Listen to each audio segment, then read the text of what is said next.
Rave party జరిగిన farm house లో CCB పోలీసులు క్లూస్ టీమ్ తో సెర్చ్ చేశారు.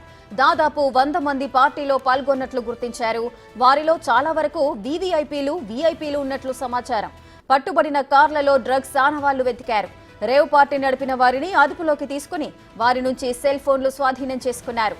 రేవ్ పార్టీపై దాడులు చేసిన సీసీబీ పోలీసులు చాలా వ్యూహాత్మకంగా వ్యవహరించారు. యువకుల్ని మాత్రం మీడియాకు చూపించారు. అమ్మాయిల్ని కెమెరా కంట పడకుండా తీసుకెళ్లారు. పార్టీలో పాల్గొన్న యువతంతా తెలుగువారిగా చెబుతున్నారు.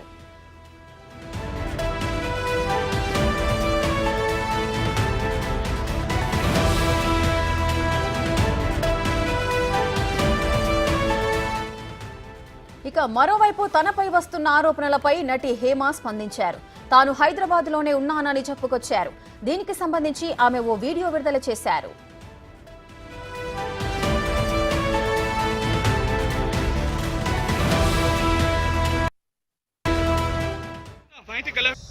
ఏమండి, నేను అన్ని ఆన్లైన్లోనే ఉన్నాను. నేను మంచిగా ఫామ్ హౌస్లో ఎంజాయ్ చేస్తున్నాను, చిల్ అవుతున్నాను.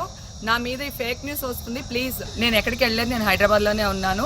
సో ఒక ఫామ్ హౌస్లో ఎంజాయ్ చేస్తున్నాను, చిల్ అవుతున్నాను.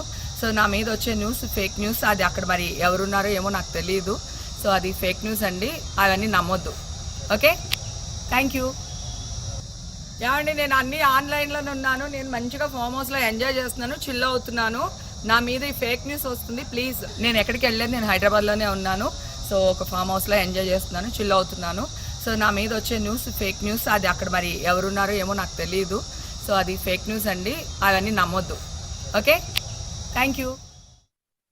బెంగళూరులో నిర్వహించిన రేవ్ పార్టీపై సీసీబీ పోలీసుల దాడుల్లో ఓ తెలుగు నటి, అదేవిధంగా పలువురు రాజకీయ నాయకులు పట్టుబడ్డారు. బెంగళూరు ఎలక్ట్రానిక్ సిటీ సమీపంలోని ఓ ఫామ్ హౌస్ లో నిర్వహించిన రేవ్ పార్టీలో నటితో పాటు మరికొంతమందిని పోలీసులు అదుపులోకి తీసుకున్నారు. ఇక మరికొంతమంది నటులు, లీడర్లు రేవ్ పార్టీలో ఉన్నట్లు తెలుస్తోంది. స్పాట్ లోనే సర్వేపల్లి ఎమ్మెల్యే కాకాని గోవర్ధన్ రెడ్డి పేరుతో ఉన్న స్టిక్కర్ ఉన్న కారును కూడా సీసీబీ పోలీసులు